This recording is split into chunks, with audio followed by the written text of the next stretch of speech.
Stick Control 1 from Pegada drum method is the exercise that I like to use to introduce the metronome to my students, among other very interesting reasons to teach and practice it. Like any other exercise, you can leave it for a bit later depending on the student. We will focus on rebound and timekeeping, and the student can practice endurance at home. What you see on the left hand side is 2 bars with 8th snare notes and 2 exercises underneath, 8 notes per hand or 4 notes per hand. And on the right hand side is a table that will guide teachers and students through 3 ways of using those exercises. First, alternate 8 notes each hand on the snare or practice pad, counting 1, 2, 3, 4, 5, 6, 7, 8. I tick count 1 to 8 if the student repeats that correctly a few times. Then repeat the exercise counting 1 and 2 and 3 and 4 and summing up 8 notes per hand. One day you will get to a speed where it will be hard to play fast and count all notes. When the student does that correctly, I tick count 1 to 4.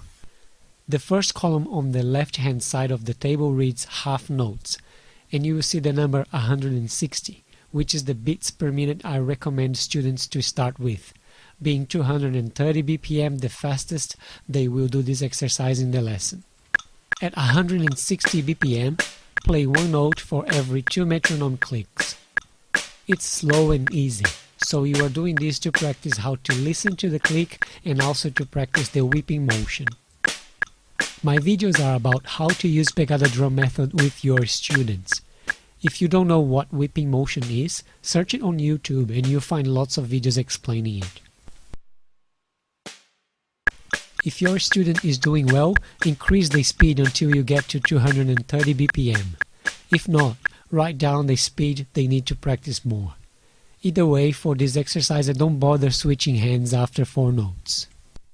Now show them how the second column works. It says quarter notes, so we will play 1 note per click, switching hands every 8 notes. From 130 BPM to 160 BPM, you still can count 1 to 8. In this case, I only tell them to switch hands after 4 notes when they get to 160 BPM. Usually I talk about the third column in their next lesson, because regardless of how the student performs the quarter notes exercise for the first time, I'll tell them to play coordination 1 and coordination 2 with the metronome.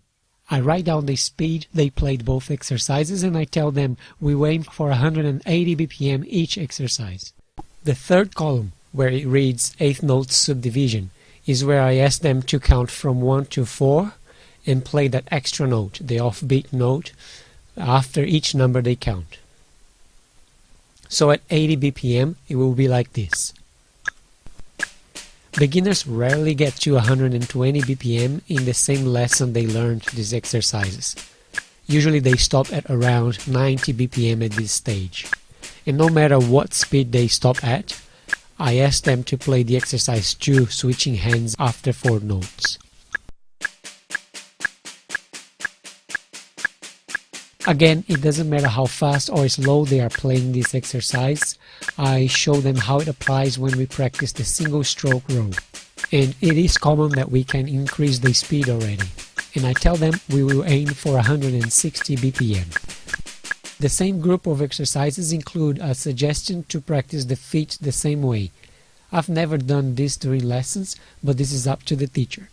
The lessons will continue with the exercises in the following pages, but I'll make sure they play all previous exercises with the metronome until they reach the following: coordination 1 at 180 BPM, coordination 2 again at 180 BPM, with exception of number 3 that is many times too hard, and single stroke row at 160 BPM, and later 80 BPM playing 4 notes per beat. In the next video I'll talk about the quarter, 8th and 16th notes exercise. It is fun and it contains one exercise I like to teach before the 16th single stroke row.